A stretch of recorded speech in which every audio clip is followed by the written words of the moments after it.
February 14th, 1929. Valentine's Day. In a cold, grimy garage on the north side of Chicago, 7 men are lined up against a brick wall. They are members of the North Side Gang, waiting for what they think is a hijacked shipment of premium whiskey. 4 men burst in. 2 of them are wearing police uniforms.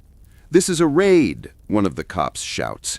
"Everybody against the wall, hands up." The 7 gangsters, accustomed to routine shakedowns, cooperate. They turn their backs, placing their hands on the cold, painted brick. They think this is just another arrest. They think they'll be out on bail by supper time. They are wrong. The men in police uniforms are not police. They are assassins. The cops signal to their partners who are holding Tommy guns. And then the air explodes. It is not a gunfight. It is an execution.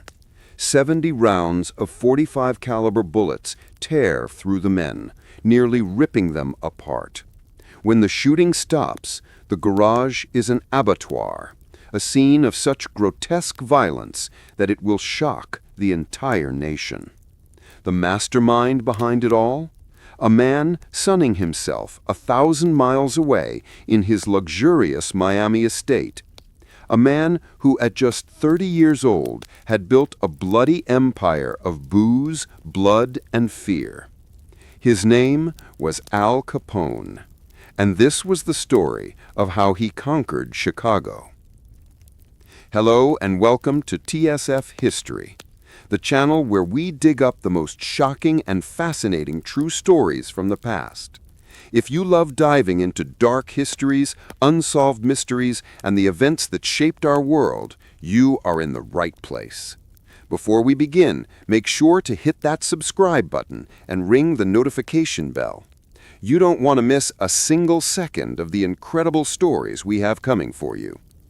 Now, grab a seat. We're heading back to the Roaring '20s, to a city at war with itself. This is the Chicago Mob Wars, Al Capone's bloody empire. Our story begins not with a gunshot, but with a law. In 1920, the United States government passed the 18th Amendment. This was prohibition. It was now illegal to manufacture, transport, or sell alcoholic beverages anywhere in the country. The politicians called it the noble experiment. In reality, it was a business opportunity. They didn't stop people from drinking. They just stopped them from drinking legally. Overnight, a wave of human thirst created the single largest, most profitable black market in American history. And no city was more ready to cash in than Chicago. Chicago was a perfect hub. It was the crossroads of America, a spider's web of railroads and shipping lines. If you wanted to move illegal booze from Canada or the Caribbean to the rest of the country, you went through Chicago. At the time, Chicago's underworld was run by a man named Big Jim Colosimo. He ran brothels, gambling dens, and rackets, but he was old school. He was nervous about this new bootlegging business. He thought it would bring too much heat, too much federal attention. His top lieutenant, a sharp, strategic gangster named Johnny Torrio, saw things differently. Torrio didn't see chaos. He saw organization. He saw an empire. And Big Jim? Well, Big Jim was in the way. In May 1920, Colosimo was shot and killed in his own restaurant. The police never solved the murder, but suddenly, Johnny Torrio was in charge. Torrio knew he couldn't run this new empire alone. He needed muscle. He needed an enforcer. He needed someone with brains, but also with a capacity for brutal violence. He made a phone call to New York, to a young bouncer working in a cheap brothel in Brooklyn, a man who had just fled New York after nearly killing a rival. His name was Alphonse. Al Capone. Al arrived in Chicago in 1921. He was 22 years old, ambitious and utterly ruthless. Torrio was the brain. Capone was the fist. Together, they began to build the Chicago outfit. They took over breweries, forcing them to produce beer, which they cut with industrial alcohol. They opened hundreds of secret bars called speakeasies, hidden behind fake storefronts and in dark basements. They bribed politicians, judges, and hundreds of police officers. The Chicago Police Department became their private security force. Money flooded in, millions upon millions of dollars. But they weren't the only players in town. The north side of Chicago was controlled by the charismatic and equally violent Dean O'Banion. O'Banion was an Irish-American gangster, a devout Catholic, who, by day, was the part owner of a high-end flower shop. By night, he was a bootlegger, a safecracker, and a killer. For a while, Torrio and O'Banion maintained a fragile truce. They carved up the city, agreeing to stay on their own turf. But in a business built on greed, peace never lasts. The breaking point came in 1924. O'Banion and Torrio were partners in a brewery. O'Banion heard a rumor that the police were going to raid it. He went to Torrio and said, "I'm scared. I want out. You should buy my share." Torrio agreed, paying him $500,000. The very next day, as Torrio arrived at his new brewery, the police raided the building and arrested him. O'Banion had set him up.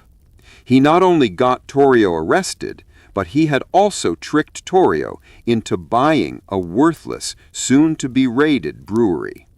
Worse, O'Banion had personally cheated Johnny Torrio's partner, Al Capone. While Torrio was in jail, Capone was furious. This wasn't just business. It was disrespect. And in Capone's world, disrespect was paid in only one way. On November 10th, 1924, Dean O'Banion was in his flower shop, Schofield's, clipping chrysanthemums for a funeral. 3 men walked in. O'Banion knew them. One of them was Frankie Yale, a friend of Capone's from New York. O'Banion smiled and walked forward, extending his hand. "Hello, boys," he said. Yale grabbed O'Banion's hand and held it tight. The other 2 men pulled their pistols and fired. 2 bullets into his chest, 2 into his throat, 1 into the back of his head after he hit the floor. The war for Chicago had begun. The North Side gang was now led by Hymie Weiss, a man who hated Capone with a pathological passion.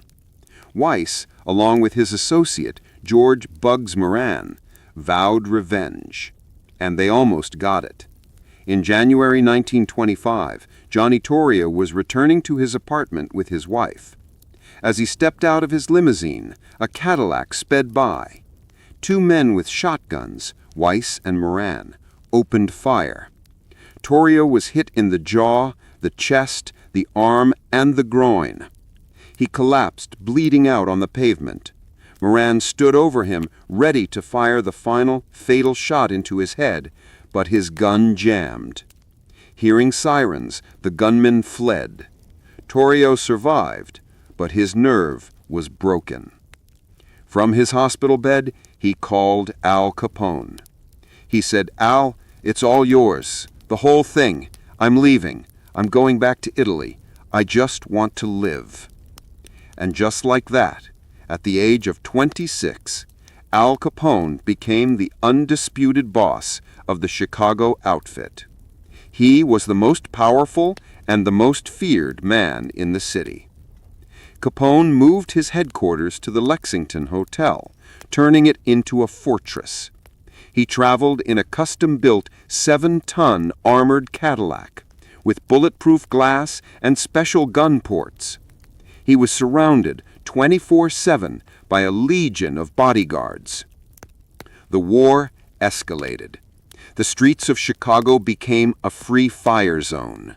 The tool of choice was the new Thompson submachine gun, nicknamed the Chicago typewriter.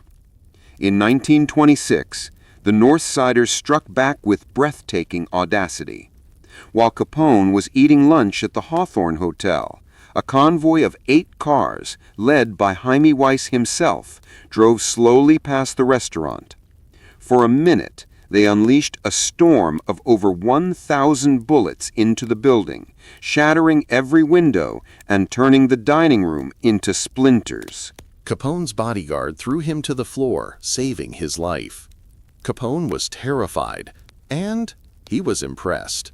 "That Hymie," he reportedly said, "he's a good shot. You gotta give him that."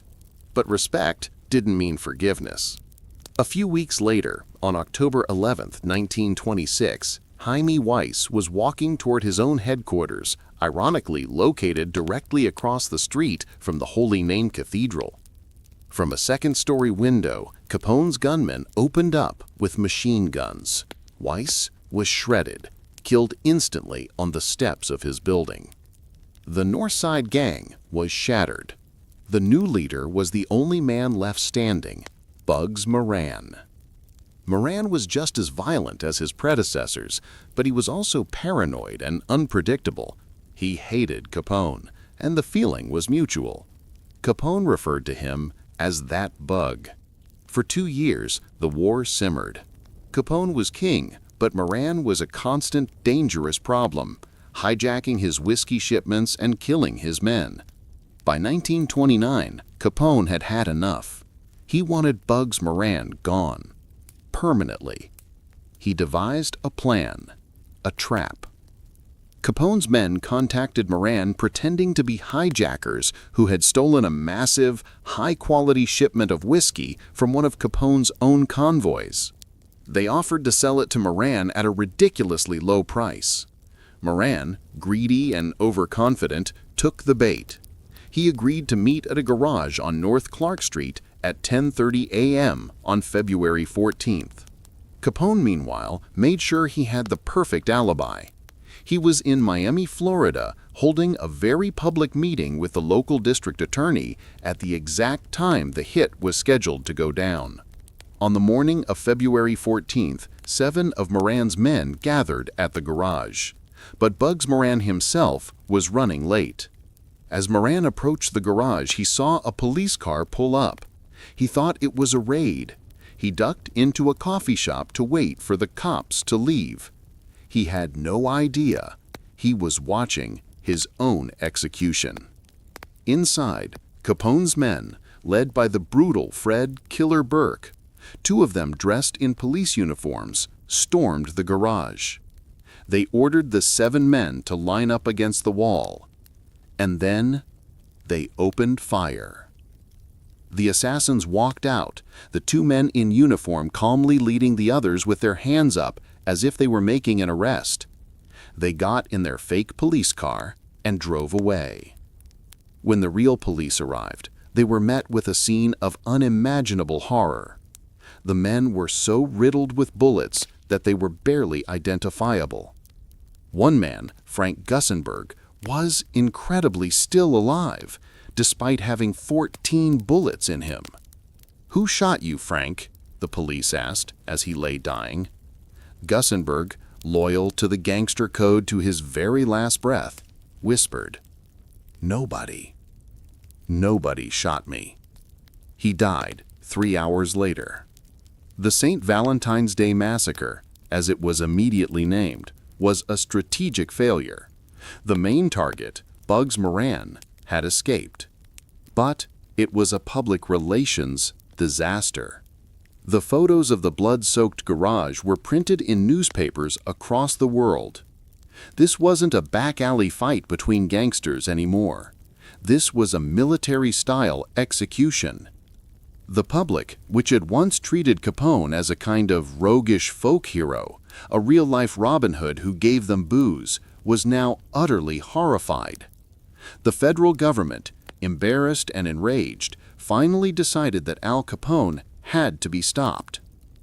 President Herbert Hoover himself reportedly told his cabinet, "I want that man in jail." The problem was, Capone was insulated. He was a ghost. His name wasn't on any bank account, any deed, any business license. He paid for everything in cash. There was no paper trail connecting him to the murders, the breweries, or the brothels. The man tasked with getting Capone was a young, ambitious Treasury agent named Elliot Ness. Ness and his team, nicknamed the Untouchables because they couldn't be bribed, launched a relentless campaign against Capone's operation. They raided his breweries, smashed his equipment, and dumped thousands of barrels of beer into the Chicago River. They cost Capone money, they annoyed him, they became famous, but they couldn't put him in jail. The man who would finally bring down the King of Chicago wasn't a gun-toting agent. He was a quiet, meticulous accountant working for the IRS. His name was Frank J. Wilson. Wilson didn't care about the murders or the booze. He cared about the money. He knew that even if Capone was spending in cash, the source of that cash had to be recorded somewhere. For months, Wilson and his team dug through mountains of seized documents, and then they found it. A set of ledgers from one of Capone's gambling dens. The ledgers meticulously detailed the daily profits and the payouts to the bosses. They found a cash book that listed net profits of millions of dollars from the Ship, a massive gambling casino, with a final entry dividing the profits between Al and his partners. It was the smoking gun. Capone had earned millions of dollars, and he had never filed an income tax return in his life. In 1931, Al Capone was indicted on 22 counts of federal income tax evasion. Capone was unbothered. He thought it was a joke. He had already bribed the entire jury. He walked into the courtroom, smiling, confident. But the judge, James H. Wilkerson, had a surprise. At the very last second, just as the trial was about to begin, Judge Wilkerson looked at the jury, and then at the jury for a different trial waiting in the next courtroom. "Gentlemen," he said, "switch juries." Capone's face went white. He was trapped. His bribes were worthless. The trial was a sensation. Frank J. Wilson, the accountant, took the stand and calmly, methodically walked the new jury through Capone's own ledgers, showing them the millions of dollars of income that the gangster had never declared. The verdict was swift. Guilty. Al Capone, the man who ran a bloody empire, the man responsible for hundreds of murders, the man who had bought and paid for the city of Chicago, was sentenced to 11 years in federal prison. Not for murder, not for bootlegging, for not paying his taxes. He was first sent to a prison in Atlanta, but even there he managed to bribe guards and live in relative comfort. So the federal government transferred him to a new escape-proof maximum security prison, a cold, barren rock in the middle of San Francisco Bay. Alcatraz. In Alcatraz, Al Capone was just a number. Inmate 85. His power, his money, his empire, all gone. The other inmates, many of them small-time criminals who hated him for his fame, mocked him and attacked him. But his biggest enemy was a disease he had contracted years before: syphilis. The disease ravaged his mind. By the time he was released in 1939, he was a broken man with the mental capacity of a 12-year-old. He spent the last years of his life in his Florida mansion, fishing, playing cards, and rambling to himself, a hollow shell of the man who had once held a city in his grip. He died in 1947. The bullet that finally brought down Al Capone wasn't made of lead. It was written on a ledger found by an accountant who simply decided to follow the money.